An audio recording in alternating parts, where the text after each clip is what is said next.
In this week's podcast, I feature Takachida Kuhudzai, the head of Treasury at Avon. Known Takachida for many years, placed him originally at Kimberly Clark way back a number of years ago. Great guy. Tell you what, have a quick listen. Get some great inspiration first of all. One day, I got invited to a meeting with the international CFO. She was trying to find ways in which there can be one way of looking at working capital globally. And then I told her about the analytics platform I'd built for the EMEA region. She got fascinated. We arranged a meeting. I showed her what I'd done, and she said, okay, give me a job, do this globally. So my task was to build a global analytics platform for working capital. So got the team together, team of 10, with the support of my bosses, and we put together a roadmap, a project plan to over a period of a year to build those global analytics. What I didn't realize was we were creating a one source of the truth for the whole company. And all of a sudden, that platform was now used to track performance around working capital. So people's bonuses were now tied to that, to those results we were using in that platform. So this became a critical platform in which the company used to track free cash flow, which was an amazing outcome. So one of the biggest headaches was Nigeria, because there were severe currency shortages and we were investing a lot of money into the country. And trying to move money out of Nigeria not easy because there was a currency shortage, and also there are lots of restrictions. And so for me, it was working with the local business to manage the volatility of the business and ensure that we got that factory built. We got the funding we needed in terms of FX to make sure that we had all the materials to build the factory in time. I think I had lots of sleepless nights on Nigeria, but we got the factory up and running on time. But it worked because we worked as one team. The global treasury, the local business, procurement, all working together to find solutions. Sometimes you had to look for. It taught me how to think outside the box.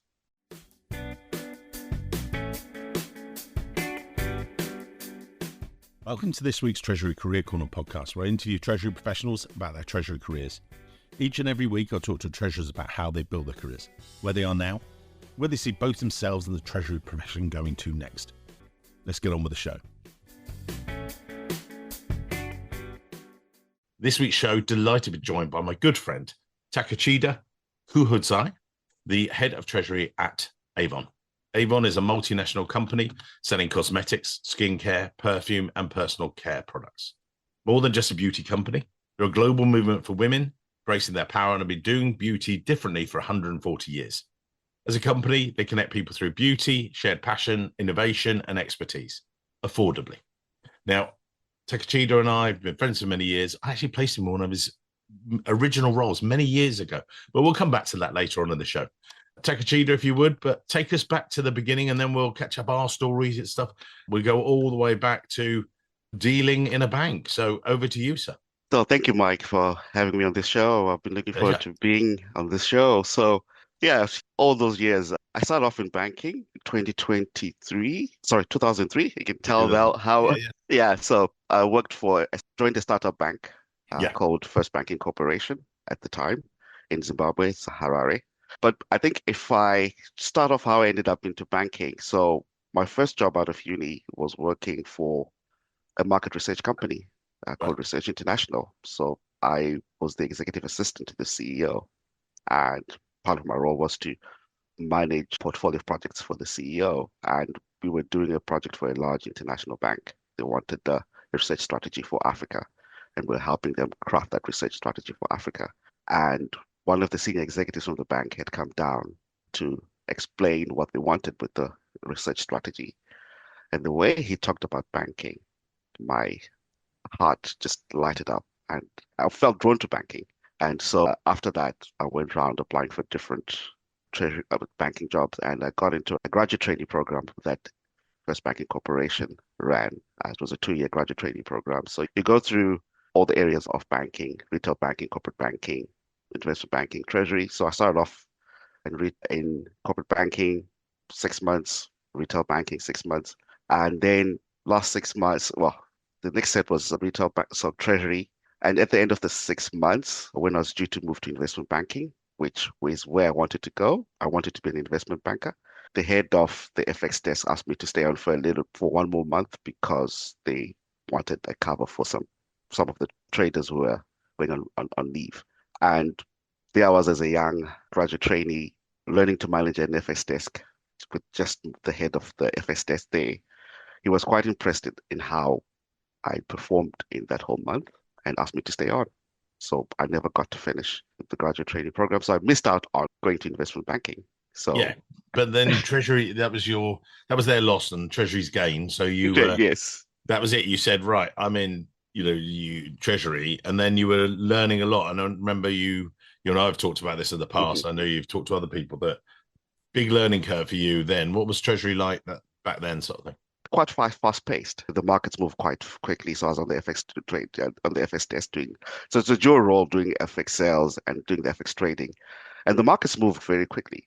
And so you had to be alert on what was happening in the world, what was happening in the country, or managing all the geopolitical risks and being available to clients because clients would phone in and want to know what's happening in the economy. So you had to have your A game on all the time because clients were looking to us as their bankers to give them the best advice and to give Yeah, them the best service.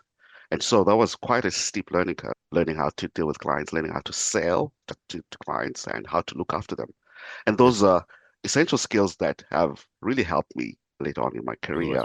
through. Yeah, and yeah, I did that for about up to from 2004 to 2007. And then I had an opportunity to get a work permit to come to the UK. And my boss at the time was the head of the FSA, said, no, these don't come often.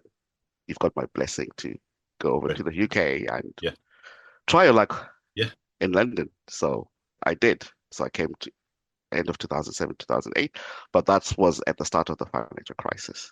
And a friend of mine who worked there in one of the large investment banks in London then said, if I were you, I'd hide in corporate for a while because in banking right now is not the right place to be.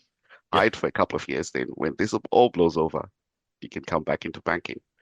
And so that's when I reached out to you and you placed me at Kimberly-Clark. I did.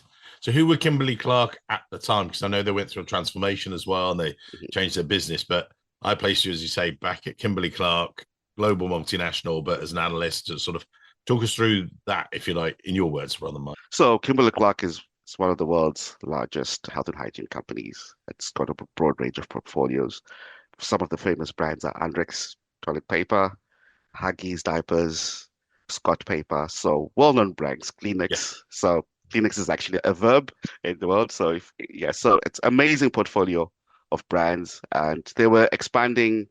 They were primarily Europe and North America and LATAM, very little presence in Africa. They're expanding into a lot of the emerging markets. So it's a great time to join. They had an in-house bank in Brighton. So I joined the in-house bank in Brighton, which was a couple of years old. So I was one of the early employees of that in-house bank. And they're still building out. So I was part of the team that helped build up the services. And amazing learning experience, learning. It's different from banking treasury because it's a slower pace, but it's more understanding the business, manufacturing, how to run a business. So you had to learn how the business works, understand how all the elements impact how you do cash management, how you do FX hedging, how you manage the company loans. It's all aspects of treasury. So it was great to come in and learn how the other side of yeah. treasury works. And it was quite an unusual structure. I remember I did a study actually for Mhm. one of my clients, and we looked at lots of companies in the sector. And, we were talking about the way that they were structured. And they usually had a typical, very, triangle structure. So your treasurer up the top and regional treasurer maybe. And, further down, there were some dealers. Whereas you guys had a lot of analysts and dealers doing different countries and things like that over time. And then you split it out that way, or talk us through that evolution, if you would, because it was quite different over the time, wasn't it? Sort of, I know that that changed quite a lot. It was a flat structure. So you had Yeah. in the in-house bank, you had the head of the in-house bank and then the treasury analysts. We were given a lot of responsibility. So even though we're treasury analysts, we were basically doing roles that a typical senior manager would do. You had lots of responsibility. So I looked after certain regions in terms of the FX hedging programs. So my responsibility was to work with the business to manage those exposures. you had exposure right all to senior leaders. So every quarter we had what we called an FX currency committee where Yeah. you'd present what you're proposing to do with those exposures, how you propose to manage them. And this was at analyst level. Typically, treasury manager level and above typically have those responsibilities. But yeah, but you But how had many that. analysts were? But how many analysts were there? Because It was about six of us. Yeah, it six of was us. yeah, it was, as you say, very flat. Normally, you get two guys just being given very little responsibilities, and and whereas you guys were like, when I used to talk to you, it was like, right, I'm doing this, I'm doing this, I'm doing this. I'm like, really? I'm like, wow. It was just like it's crazy times. I loved it, and I recruited other people there for Kimberly Clark. It was people saying, "Oh, go in as an analyst." I went, "Yeah, but you won't be just doing analyst stuff." And they were like, "Oh, okay." It was because it made it a fascinating job, I think. I mean, what were your highlights, if you like, of that time, if you like, and then we'll go as you grew there. You were hiding from banks for what 17 years at Kimberly Clark. So talk us through that. So yeah, so you got a lot of projects. So in the morning you do your normal daily treasury activities. So come up with your position, invest surplus cash, close out any FX positions, and make sure that all the operational activities were closed off by lunchtime. In the afternoon, it was time to do projects. So you knew that the afternoon, there were always various initiatives going on in the company, whether it was spinning off a subsidiary, onboarding a new business that had been bought, so doing the integration. If there was a company restructuring, you always got involved in all those different activities. So you got exposed to a lot of different stakeholders, and you began to be exposed to ways in which you had to sell ideas, which was fascinating because part of the job became influencing stakeholders to improve how Treasury could add value to those departments. So you end up being like an advisory role as well at the same time. So I did that for about 6 years. I've lost track of the number of projects we did. They were just Yeah, phenomenal. you were doing lots of, and then a theme for you is about working capital Yeah. and improvement programs and things. But you carried on, and you got more senior as well. Then you were leading a global team. Talk us through how you progressed in that time. If someone's listening today and they're thinking, "Oh, this sounds great," but how would I progress in a role like that? How did you do it? So an opportunity arose to become what they called a working capital consultant. Working capital was becoming a key theme in the company. And the company's philosophy was, yeah, we're an A-rated company, we've got lots of cash, but we could do a lot better at managing our balance sheet.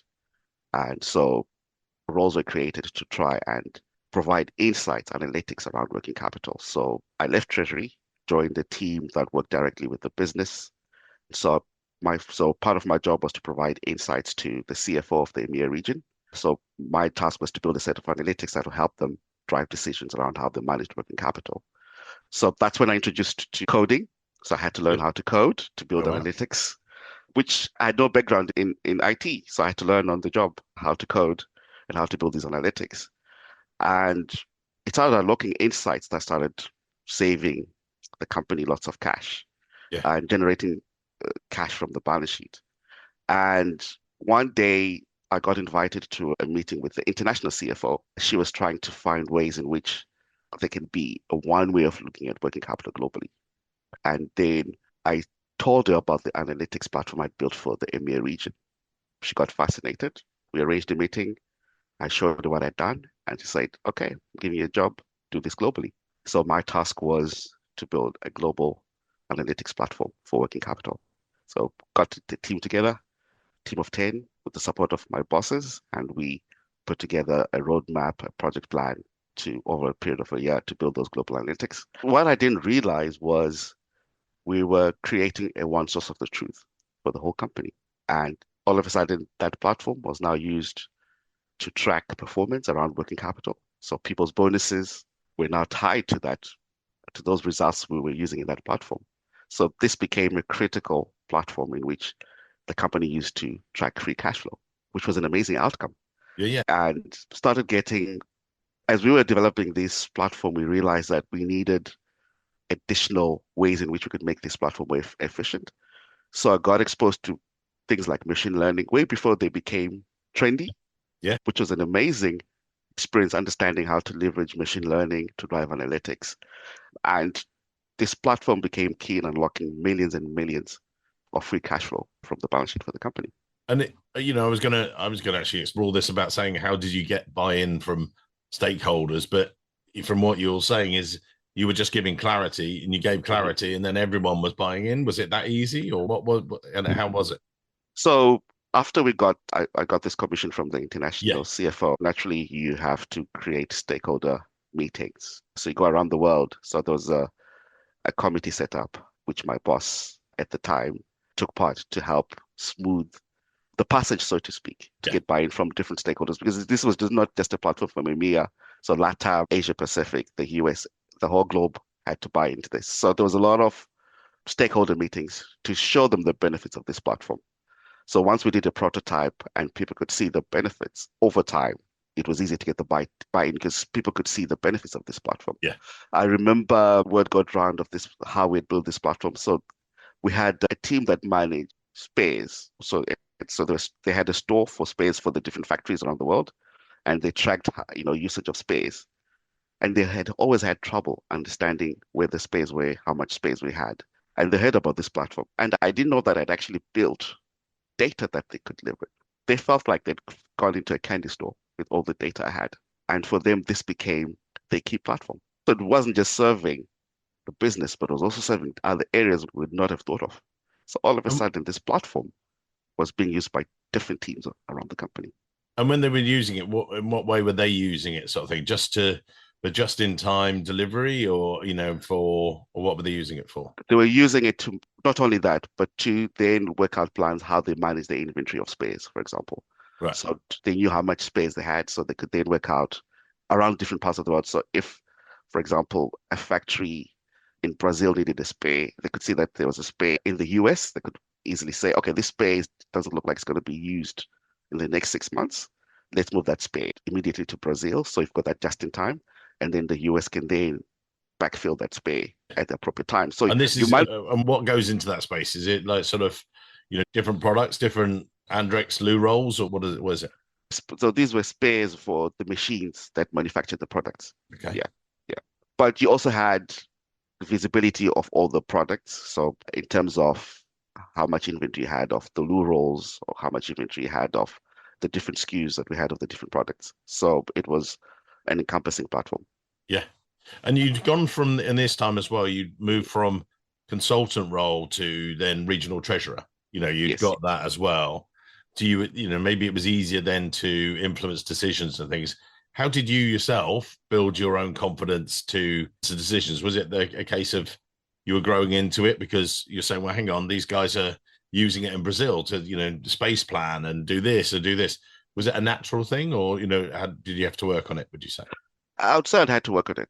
I Okay. think the working capital role really helped me develop those selling skills because as you were building the platform and as you were building the service that the company was using, you had to collaborate with different teams. So if I had a problem on that I needed to solve, I had to look for people. So I had to learn to build a network. And that network ended up proving valuable because you develop relationships to say, this is what I'm trying to achieve. This is how it'll benefit you by using this service.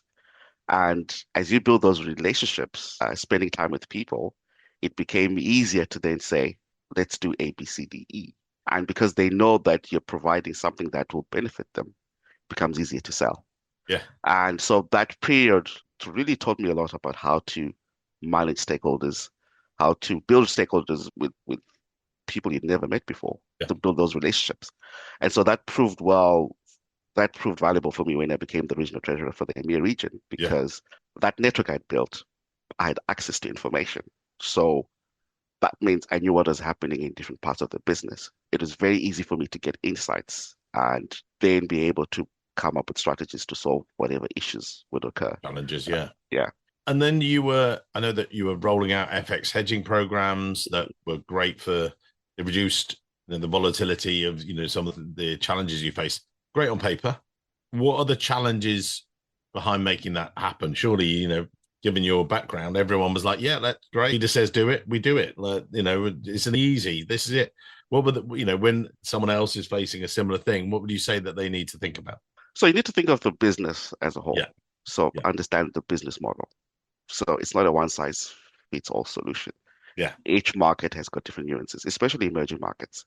So I'll give an example of South Africa, which has got exchange, strict exchange controls. Yeah. So traditionally in most markets, so if you want to hedge for 3 years, you can easily hedge for 3 years in, let's say, Europe or North America. There are no restrictions, even up to 5 years you can hedge. But in South Africa, they've got exchange control regulations that say your hedge cannot last more than 12 months. And so you've got a policy that says hedge 3 years, but some markets are saying hedge 1 year. And so you then say, okay, how do I adjust that to the reality on the ground? So you're then working with the business to say, how do we reduce volatility in your market? I've got these limitations against your local regulations, but I still want to reduce volatility in your market. And so you work with the business together. They tell you, you understand what the constraints are, you understand what the regulations are saying, and you then work with the senior stakeholders to then come up with a win-win solution that works for that market. So you're still adhering to policy, you're still adhering to the local regulations, but you're tailoring the hedging program to suit the conditions on the ground. And what would you say maybe stands out to you, not as the biggest win, but maybe the toughest challenge or environment situation that you've had to navigate in that situation? Were there any particularly you think, wow, that was a headache and we got through it? So one of the biggest headaches was Nigeria, because there were severe currency shortages and we were investing a lot of money into the country. And trying to move money out of Nigeria not easy because there was a currency shortage and also there are lots of restrictions. And so for me, it was working with the local business to manage the volatility of the business and ensure that we got that factory built. We got the funding we needed in terms of FX to make sure that we had all the materials to build the factory on time. I think I had lots of sleepless nights on Yeah. Nigeria, but we got the factory up and running on time. But it worked because we worked as one team. The global treasury, the local business, procurement, all working together to find solutions. Sometimes you had to look for. It taught me how to think outside the box. Yeah. Creative ideas Yeah, and things. creative Yeah. ideas, and you had to come up with innovative instruments with banks to try and get access to currency. Started looking at leveraging instruments such as a standby letter of credits to try and manage access to FX, which was quite fascinating. Yeah. But I'd say I'm really proud of what the team and I did in trying to manage Nigeria. And so after 17 years, it was time for a change. Bring us up to date, sort of thing. What's recently stepped into this role with Avon? What have been your talk us through? I gave a bit of a headline what Avon. I think most people know it, but what is Avon now? And what have been your biggest challenges as you joined the group and stuff? And a year or so ago. When I joined, the company was still under public ownership, and Yeah. it was owned by the Natura Group. So I joined with the plan for me to help prepare the company for sale. So with the senior team.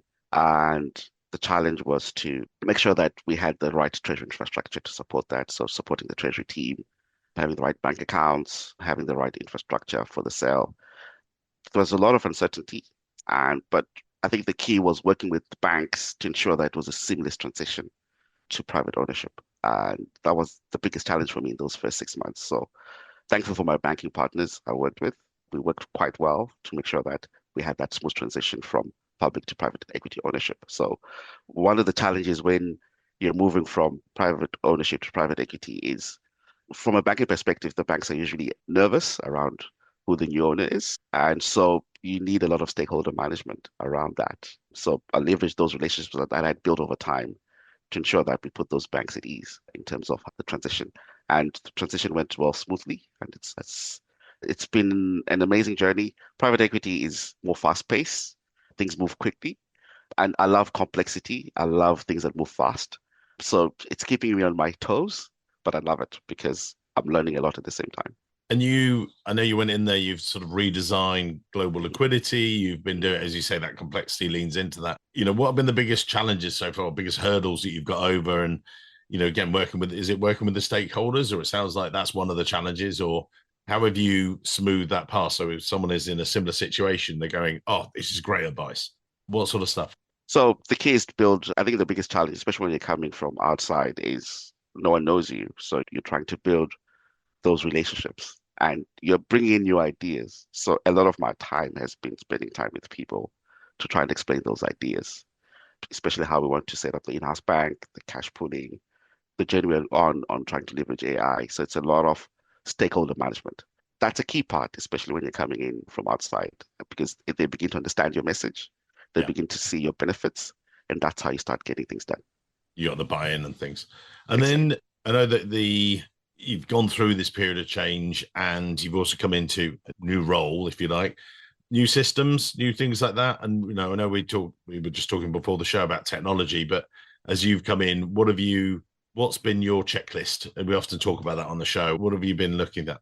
So I always operated in what I can call a three framework, so to speak. So Right. the first framework is look at the operational. I've got a five-stage process that I look Right. at in that operational pillar. Talk us through the 5 stages. Loved it. We'll put this, maybe even put it in the show notes. Who knows? But yeah, Yeah, so so talk us through it. it's basic, but I try to make it as Love it. simple as possible. So stage one, what is my FX and cash position? Yeah. And once I know my FX and cash position, how do I optimize that cash? So, and how do I mobilize it? So if I've got pockets of cash elsewhere, how do I bring it to the center? And what's in the center? How do I invest it? And then the third stage is, what are my FX exposures? How do I manage that risk? Yeah. And how am I going to hedge? And then stage four, execute those strategies. And so that will generate payments and then you settle them. Then the stage five is you reconcile, you report, and you make sure that it's complies with policy. So that's my five-stage framework. I've stepped Yeah. and then back to the top for the next region, or what comes next? So and then the next stage is basically strategic. You want to say, okay, what value am I going to add to the business? So it's essentially build those partnerships with the business. And then as you build those partnerships, understand the business model, then look at opportunities to optimize processes, so working capital. And then from that, build predictive risk and scenario architect. Yeah. And then stage four is strategic capital allocation and funding. And stage five is performance insights that drive action growth and profitability. People are scribbling down like crazy. Don't worry, we'll put this in the show notes for anyone listening now as well. So don't worry. This is great. Now, you and I, we see each other lots of the time at the conferences, because they often are, you're a great speaker. We got this now. Mhm. But why do you've lent into that side of things? Is it just you like talking to people, or how come you enjoy the speaking circuit so much? Or, you're great at it, I know, but why is that something for you? For me, people say, oh, you love speaking. I don't really love speaking, but I love being in a room of treasurers. We've just done it. That's my place where I can meet lots of my clients. Why do you like it so much, or why is it light you up? So it's coming from my family background. My Right. parents were teachers. Yep. And so that teaching aspect, creating value, so sharing insights with the community so that they also learn. But I also get to learn as I speak. And so for me, adding value to the community, especially the treasury community. And it's also a platform for me to meet other stakeholders in the treasury space because I also get to learn from them. So usually after I speak, someone will come and ask me questions. So I'm learning from those people. And growing up, also had a love for drama. So drama teaches you how to speak. I just love drama. So it just comes out that when I'm on stage, I just love speaking. And you and I have just talked there, and you're very confident in things like that. And it's all been plain sailing. There's been no hiccups along the way. Just anyone listening today say, "Oh, look at this man." Are there times when things haven't gone to plan? And what did you learn from it, or what were if you just reflect back and you're sitting back, with a cup of coffee or something like that, thinking, "Wow, that was a tough one, but we got through it." What sort of stuff, would come to mind? Lots of things have gone wrong. I would not be honest if I say nothing has gone wrong. Lots of things have gone wrong. So I can go back to my previous role at Kimberly Clark. When I was building the working capital analytics platform, the first version that we built, after I got the commission from the international CFO, she did not like it. Oh, wow. She did not like it at all. And at that time, I remember my boss and I saying it felt like the world. It came down on us because we'd spent a lot of time building that first draft. But it was a lesson to understand when you're building things, have the customer in mind. And every time I do things, I now have that customer-centric hat on. How does this benefit the customer? And so I have everything I design has to be customer-centric. So when we went back and designed the second draft of that analytics platform, it got better traction. All about the customer in mind, sort of thing. But that's perhaps not something that all treasury professionals do. They're like so focused on the task at hand, you've got to think of the end user sort of thing. Yeah, you always have to. So even in the treasury space, so designing a hedging program, for example, ultimately who's the customer? It's the business because you're trying to provide reduce earnings volatility for the business. But the only way you can do that is understand what the business does. What are the different dynamics? So once you know the working capital cycle of the business, how the business makes decisions, what are the key business drivers, then you can use that information to build an appropriate hedging program. Without Yeah, that, you can have an ineffective hedging program. yeah, not going to work. And you mentioned earlier on that you were an early student, if you like, of digital acceleration, and it's a big thing for yourself. But you were before the curve, if you like. Now everyone's catching up with you, sort of with AI and the march of all the things, ChatGPT, Claude, the lot. You were doing that before. What are you seeing that as the biggest opportunity for Treasury going forward? Is that one of the things, or is that the major one that you see coming along? So I take an even, I'll take a different view. So Okay. it's important now, but I think as treasurers, so we've had different technologies come up. So we've had Yeah. blockchain, we've had, now it's AI, we've got stable coins. So all these things coming. Yeah. I'm not focusing on the now in my mind. I mean, we can leverage AI, but my biggest question is how is Treasury going to position itself when all these technologies intersect? Because they're going to intersect at some point. So how do we prepare ourselves for that intersection? Because that's going to dramatically shift how we run Treasury. Cool. Love it. Now we're not at the end of the show, but I wanted to sort of say early, someone listening, we have a range of listeners to the show. We have treasury analysts who are studying their early exams, things. Someone actually was talking to me the other day because we a shout out to our guys in Dublin University now that we're required listening, the recommended listening rather, that people listening to it. So what if someone's earlier on in their treasury career, reflecting back, if you like, and across your career, what do you think they should focus on mastering first? What do you think they should try and get hold of? So I'd say early on, apart from mastering the basics, Yeah. build relationships, not just within Treasury, but outside, because you'll do your job well if you've got access to information. And so how do you get access to information? By building relationships with different people in accounts payable, people in accounts receivables, people in procurement. They know what's happening in the business, people in supply chain. Once you build those relationships, you begin to build a pipeline of information. So when you are looking at your cash position has changed 30%, you know who to call to understand why has cash in this market gone down. And once you know the drivers, then you know how it feeds into your forecast and how you can prepare for that in the future. And you manage your risks in a much better way. So I'd say early on, build those relationships with different stakeholders. It Great way doesn't to have go. to be doesn't have to be senior stakeholders. It can be lateral people in different departments. They have a lot of information, and that will Yeah. be critical for your success. You're a very good networker. You see, that person's really good. And that person, wow, they're amazing. What is it? Relationships may be one part of it. Are there anything else that separates those guys as they move, and you see them as more senior treasury leaders? Is there anything in particular you've noticed? The first thing I've noticed is a unique perspective they have. So the unique perspective allows you to see the world in a different way, and that gives room to innovative ideas that can benefit other treasurers. Yeah. And so I've benefited from treasurers who, if I'm facing a problem, they've solved it in a unique way. And that unique way, that's what gives them value. Right. Great wrapped up answer. And other challenges for treasurers as well. We touched on technology there and everything else. And as you say, but actually it's more about the relationships. Anything else that you think that is making you're keeping an eye on, or as well as a treasurer yourself? So obviously geopolitical risk. I think we're in an environment where the world is getting more and more volatile. Usually used to have a volatile event Yeah. once in a while, but they're becoming almost a Regular. daily Yeah. occurrence. So I think having that mindset that volatility is here to stay. So the question is, how do you navigate as a as a treasurer, those risks when volatility is a constant feature? Yeah. And so having a playbook that can help the business navigate that volatility is essential. Fabulous. Cool. Well, we're going to put your LinkedIn details in the show notes. I know that it's going to light up and there'll be lots of people wanting to connect, which is good.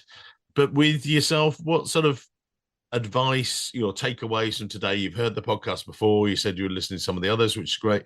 And, we do the takeaways each show. what do you think, whether it's more junior style, you've given some great stuff about having the playbook, relationships, anything else or any other wrap up words, I think? I think it's critical to have an open mind. An open mind opens up possibilities. So when people bring ideas, and usually the typical inclination typically is to say, I don't like that idea, but have an open mind. Listen. In listening, that's how you solve problems. That'll be my takeaway. Love it. Well, I'm just going to leave it there because great final words.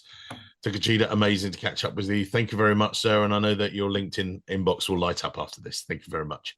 Thank you very much, Mike. It's been fabulous to be here. And you, sir. Thank you. Thanks for tuning in to another great episode. You really enjoy it. Thank you very much. You make it worthwhile. Us recording them with these amazing Treasury professionals right the way across the world, from the US, across the UK, across Europe. And there's lots more exciting guests to come and lots more live events. We love delivering this content. We get asked now, is this what you do? Do you just do content? Do you just do? No. The reason we do the content is to get to know you guys, to give you back the tips for success, if you like. But we're here to help you hire someone. If you need to recruit, call us, because at our heart, we are a Treasury recruitment company. That's how we pay the bills. That's how we pay for the podcast. And that's what we're passionate about. We hear from you at events and things. Can we also help you find your next great role? Can we help you hire? The answer is yes. That's exactly what we do. Yes, we do our Treasury salary survey at treasurysalary.com. That helps us know exactly how to benchmark not only your salary, but also when you're looking to hire, we know exactly what the market is paying wherever you might be, whether it's the US, UK, or Europe. We want to make sure that we are the best informed, that we're not just finger in the air. We always know. If you want to hire the best in Treasury, don't hesitate to contact us. Go onto the website, treasuryrecruitment.com, or for the US, you can contact Joe Grabowski. Europe, contact the lovely Katie. For more senior roles and roles across the UK, reach out and contact me, or drop any of us an email, joe@treasuryrecruitment.com, katie@treasuryrecruitment.com, or mike@treasuryrecruitment.com.